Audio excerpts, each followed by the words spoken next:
Hello, everyone. This is Dr. Deborah. That's my representative you're looking at. Yes.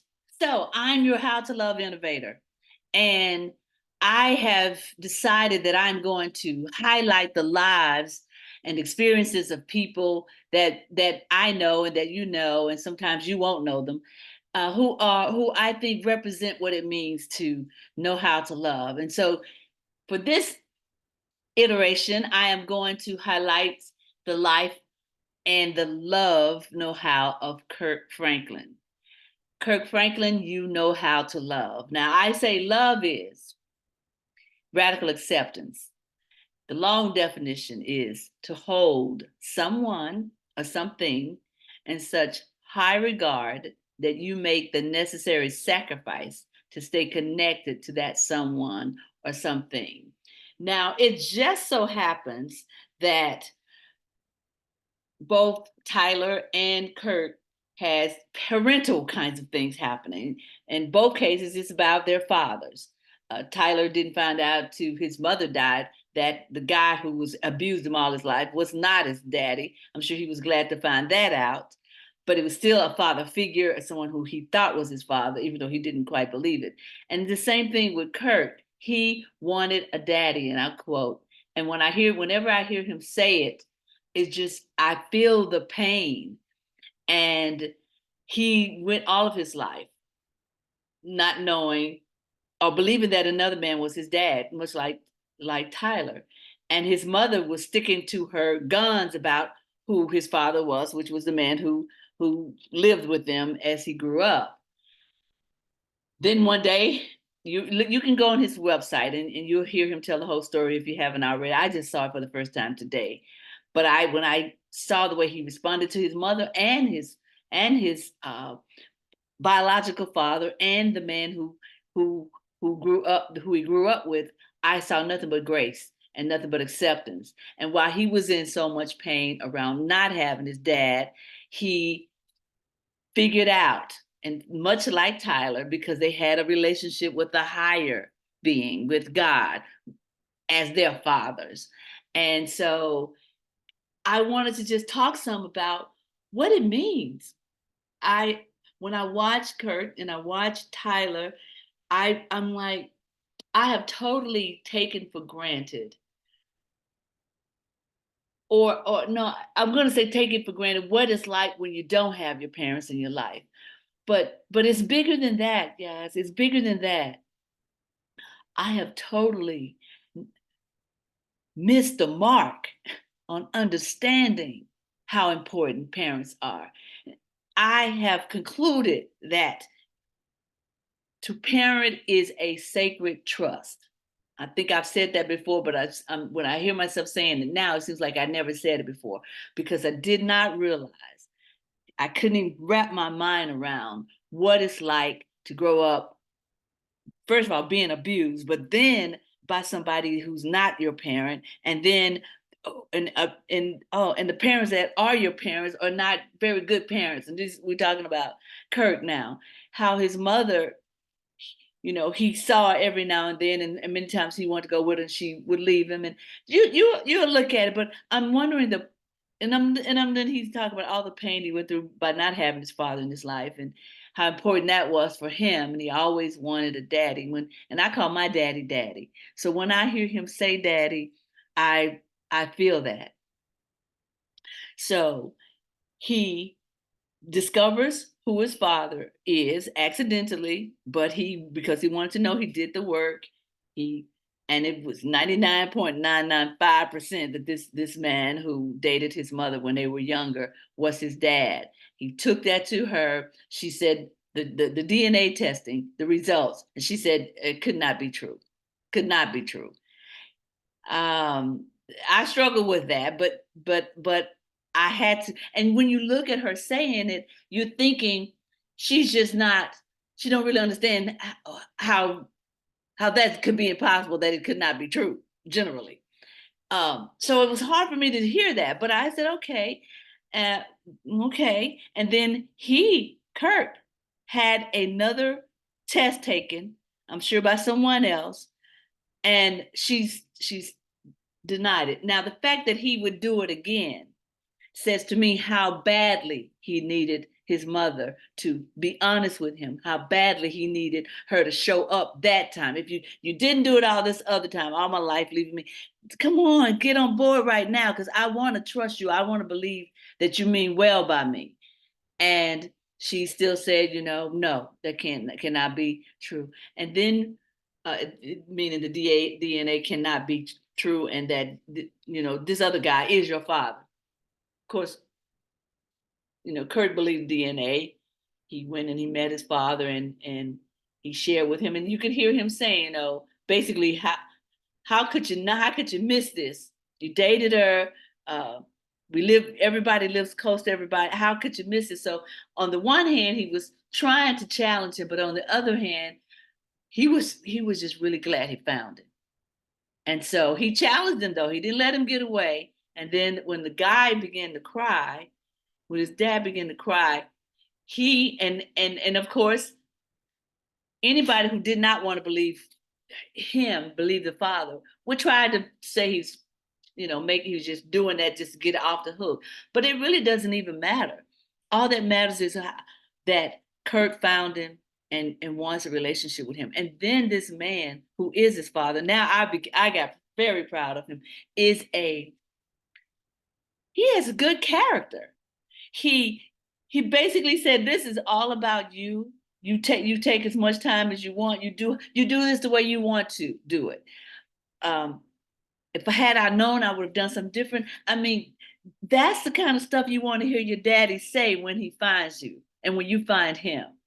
And he said all the right things, and they were not just things he was saying. You could tell he's the kind of person that meant the things he was saying. So I'm watching Kirk, listen to him, and waiting to see how he was going to respond, and he accepted it.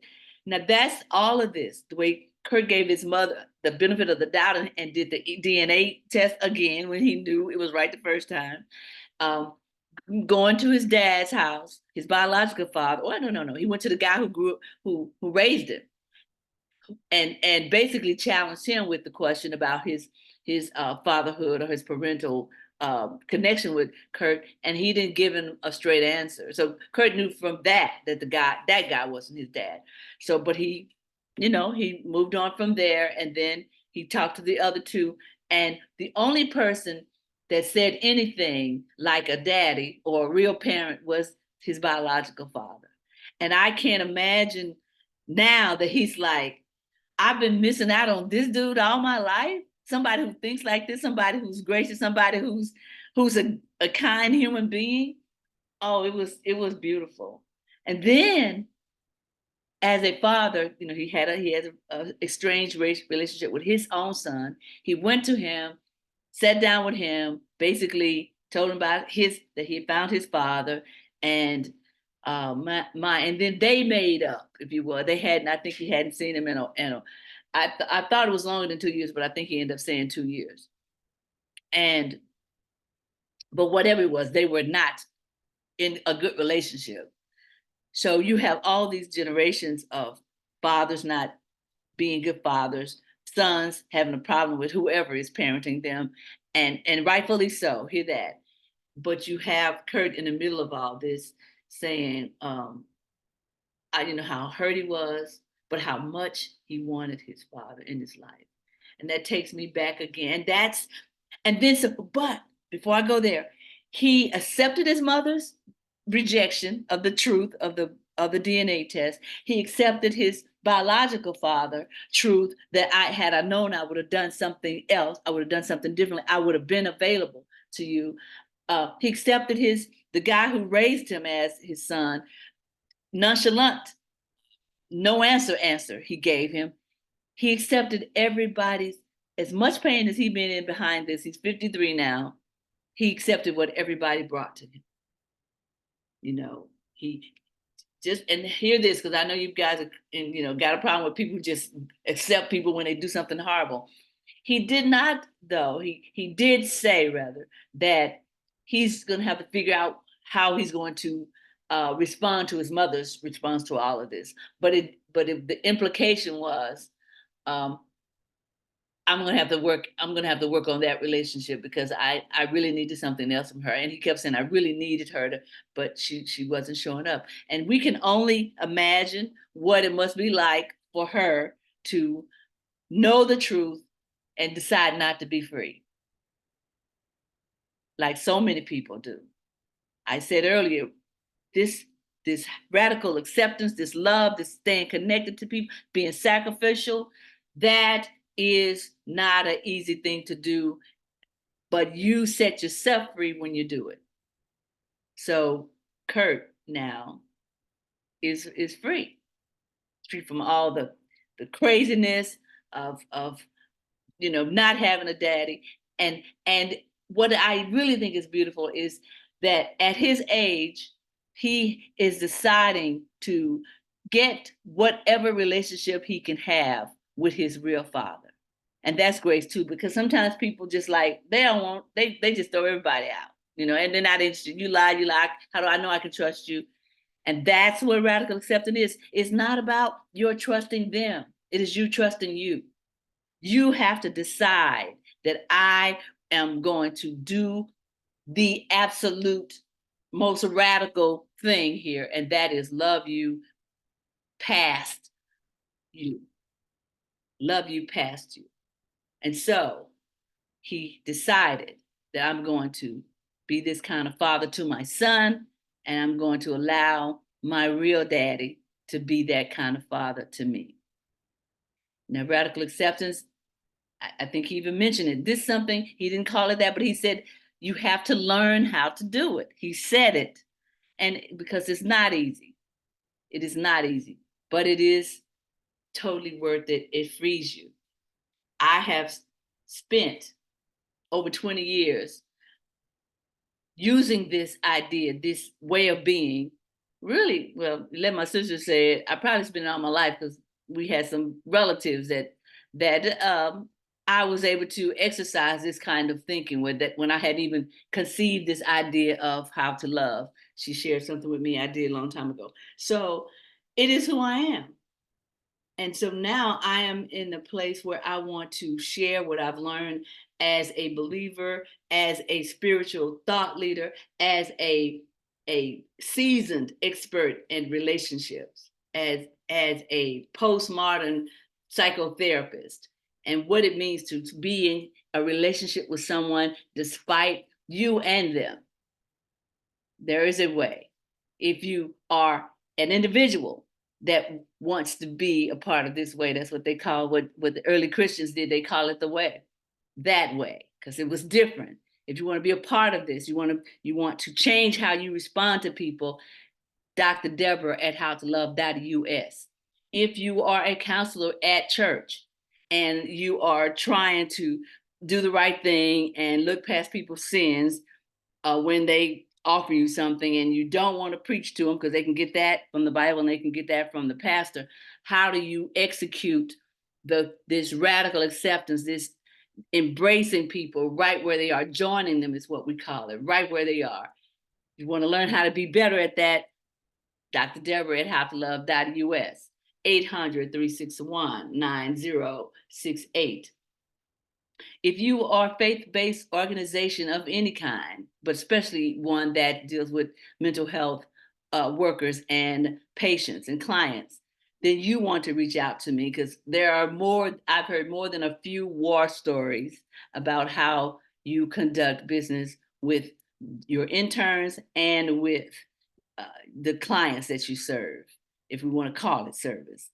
So there is a huge need.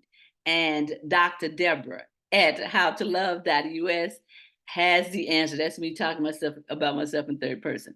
Yes, I have the answer. I've created a curriculum that I used when I taught graduate students for 15 years how to love their clients.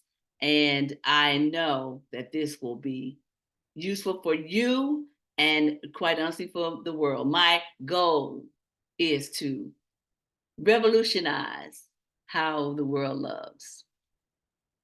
Until next time, Kirk, Franklin, you know how to love.